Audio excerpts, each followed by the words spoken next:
하나님께서 오늘 저희들에게 주신 말씀 신약성경 빌립보서 3장 21절 말씀입니다. 빌립보서 3장 21절 말씀 다 같이 한 목소리로 받들어 읽도록 하겠습니다. 그는 만물을 자기에게 복종하게 하실 수 있는 자의 역사로 우리의 낮은 몸을 자기 영광의 몸의 형체와 같이 변하게 하시리라. 아멘.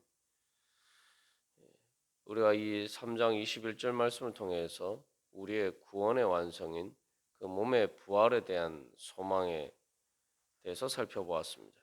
그래서 사도 바울이 표대를 향해서 달려가는 그 소망의 확신으로 살아가는 그 삶에 대해서 이야기를 할 때 그 소망은 부활의 소망인데 몸의 부활을 통해서 완전하게 이루어지는 그 구원에 대한 소망입니다. 그렇기 때문에 사도 바울의 삶은 절대적인 소망의 확신으로 살아가는 삶이다. 그렇기 때문에 또한 그 몸의 부활을 믿는 우리의 삶도 예수 그리스도를 주님으로 섬기는 우리의 삶도 바로 이 절대적인 소망의 확신 가운데 살아갈 수가 있습니다. 이 절대적이다라는 말을 붙인 것은 소망이 바라고 원하지만 이루어질 수도 있고 안 이루어질 수도 있고 이런 것이 아니라 반드시 100% 확실하게 절대적으로 이루어지고 또 우리가 여러 가지 안 좋은 일도 있고 또한 절망하게 하는 일도 있고 낙심하고 낙담하게 만드는 일도 있습니다만 우리의 삶을 결정하는 궁극적인 삶의 원리는 소망이라는 거죠. 그래서 이 땅에서의 삶이 아무리 소망이 있어도 사실 그 삶의 마지막 끝자락에는 육신의 죽음으로 끝나기 때문에 이 땅의 삶은 여러 가지 작은 소망들 가운데 살아가도 결국 절대적인 죽음으로 끝나는 것이 바로 이 땅의 이 몸으로 살아가는 삶입니다. 그러나 우리에게 예수 그리스도의 그 부활의 능력을 통해서 우리가 그 몸의 부활을 향해서 나아간다라고 할 때 그것은 예수 그리스도를 믿는 사람들의 삶의 끝자락에는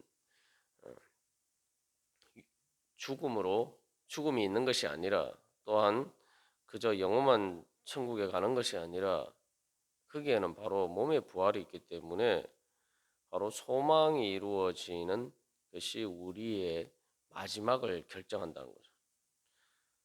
그래서 아무리 힘들고 어려운 일이 있어도 마지막에 이루어지는 일이 우리의 소망이 이루어진다면은 우리가 나눈 것처럼 만물을 자기에게 복종하실 수 있는 자의 역사, 바로 예수 그리스도의 그 역사를 통해서 우리의 마지막은 결국 소망이 이루어지는 것으로 끝나기 때문에 그것은 더 이상 낙담하고 낙심하고 절망할 일이 없다는 것입니다.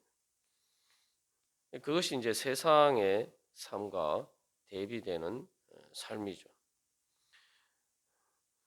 그래서 사도 바울은 그렇기 때문에 빌립보서를 기록하면서 감옥에 갇혀 있지만 그러나 그는 기뻐할 수가 있었던 것입니다.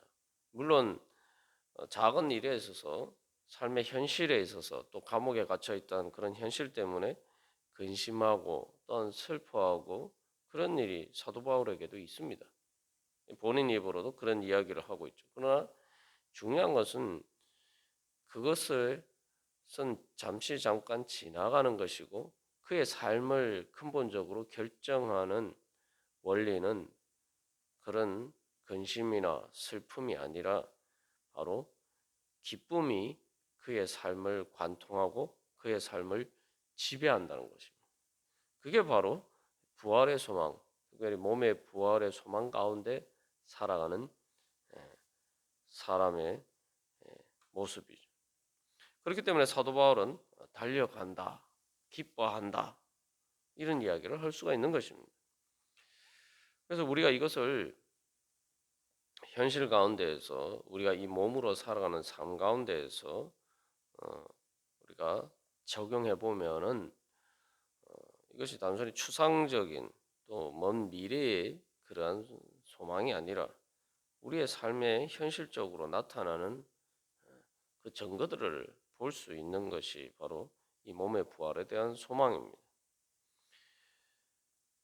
그래서 이 육신의 몸 자체에도 사실 그 생명의 근본적인 속성은 완전한 부활에 이르지 못하지만 그 부활의 이 작은 이 씨앗들이 있죠. 그게 생명의 본질입니다.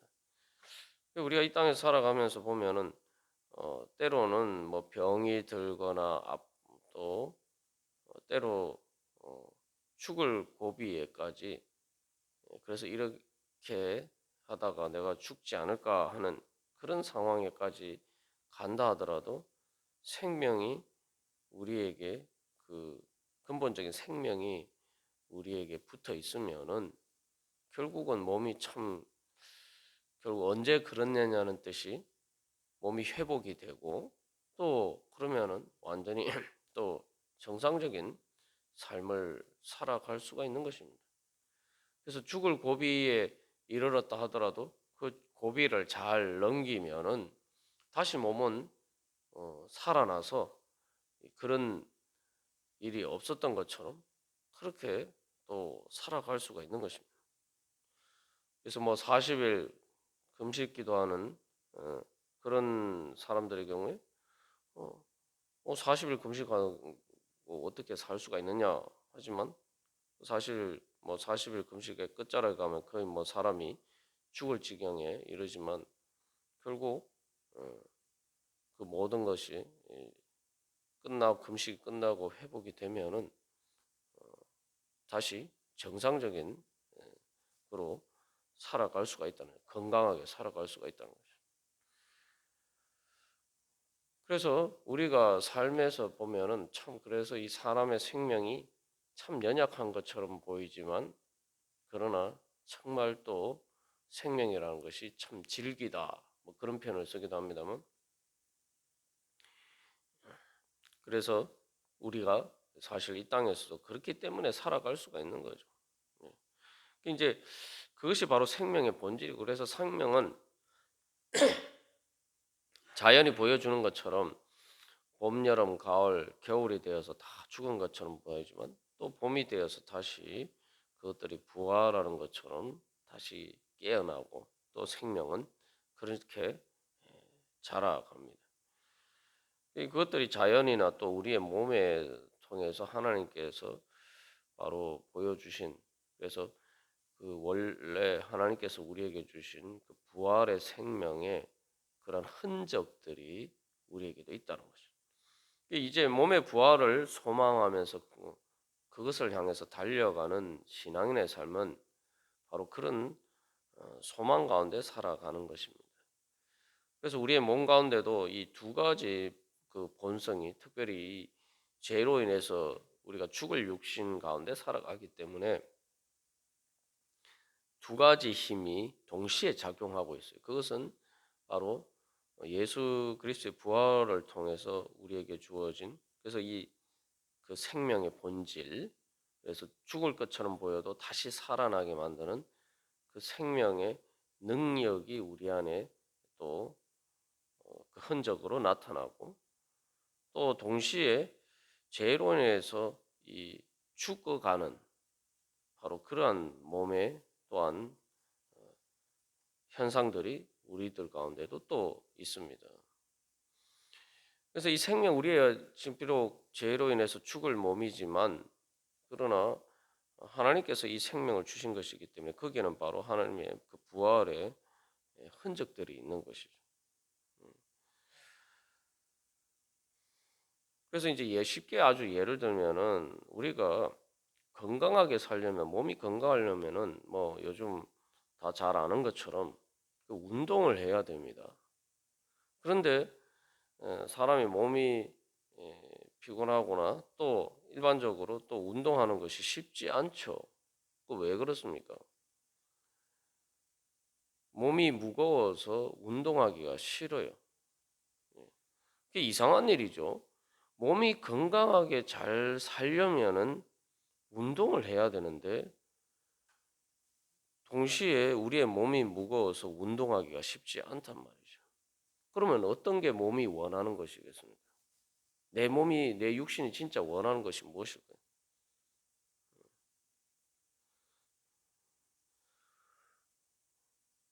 우리가 그런 관점에서 생각해 보면은 아, 분명히 내가 살기 위해서는 운동을 해야 되는데 운동을 하는 것이 내 몸에 그냥 무거운 것을 따라서 살다 보면은 운동하기가 귀찮아서 운동 안 하게 된다. 그러면 몸은 더 쇠약해지는 거예요. 그 몸은 왜 건강하기 위해서는 운동을 해야 되는데 몸은 자연적으로 운동하고 싶은 욕구가 솟구쳐야 되는데 왜 반대일까? 그게 바로 우리의 몸 가운데 죽을 몸 가운데 나타나는 바로 사망의 권세가 죽음의 그림자가 우리의 몸을 지배하고 있기 때문이죠.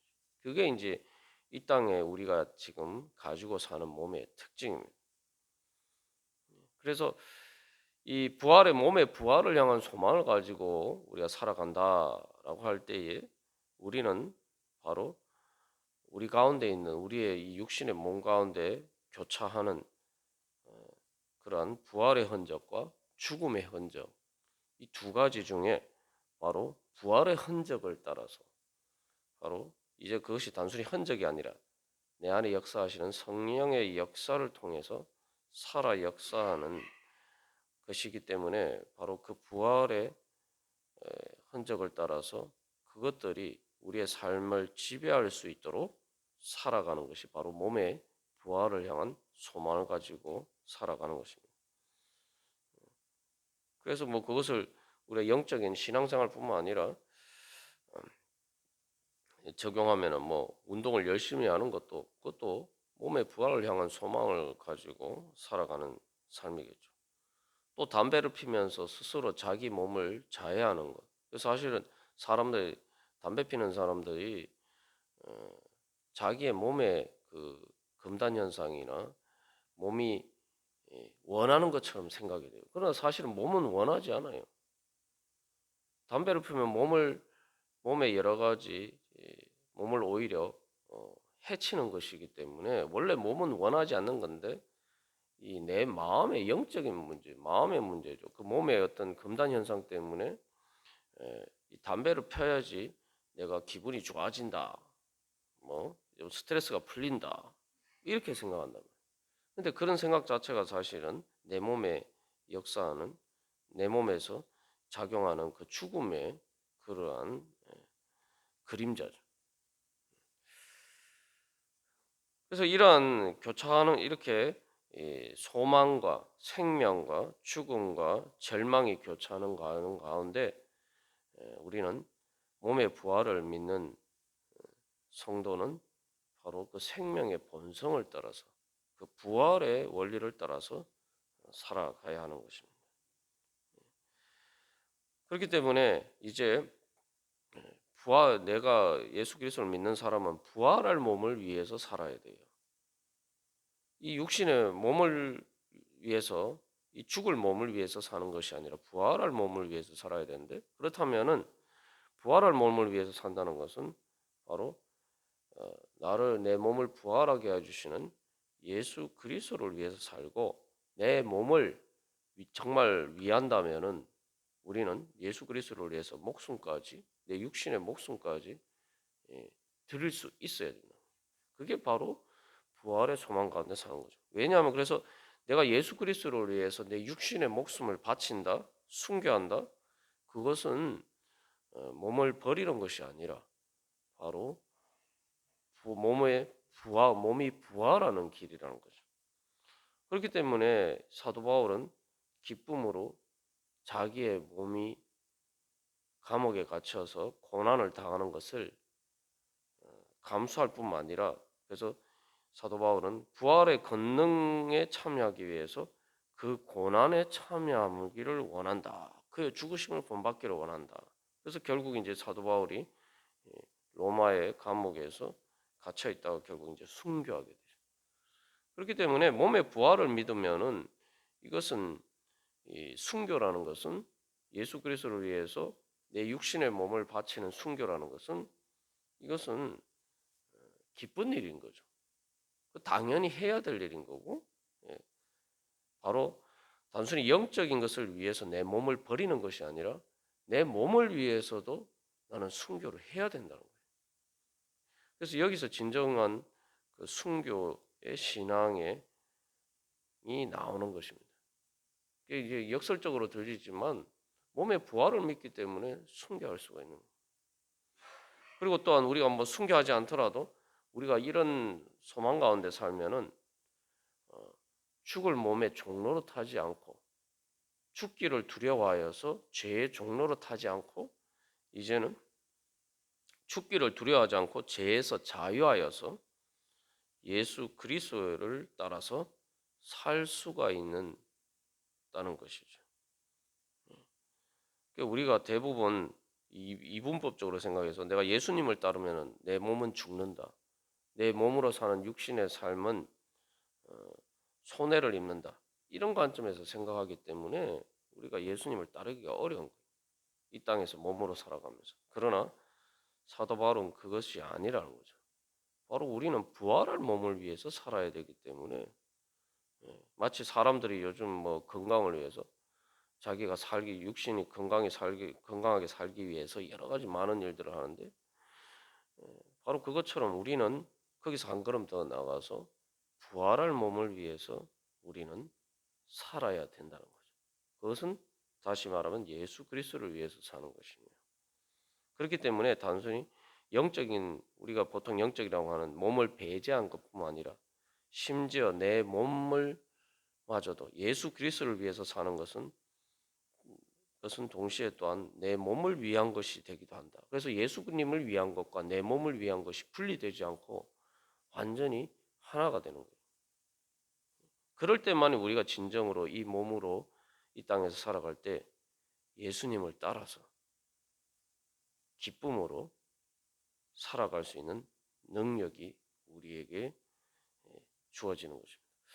우리가 오늘도 그러한 소망을 가지고 기도할 때 주님 이 육신의 몸으로 살아갈 때 그 부활의 소망 가운데 몸에 부활할 몸을 위해서 살아가고 그렇기 때문에 또한 예수님을 위해 살아가고 또 내가 예수님을 위해 살다 보니까 또 예수님만 사는 것이 아니라 내 영만 사는 것이 아니라 내 영도 살고 내 몸도 부활하고 우리가 그런 소망 가운데 더욱더 주님을 향해서 주님의 뜻을 따라서 힘차게 달려가기를 간절히 소망합니다. 다 같이 기도드리시겠습니다.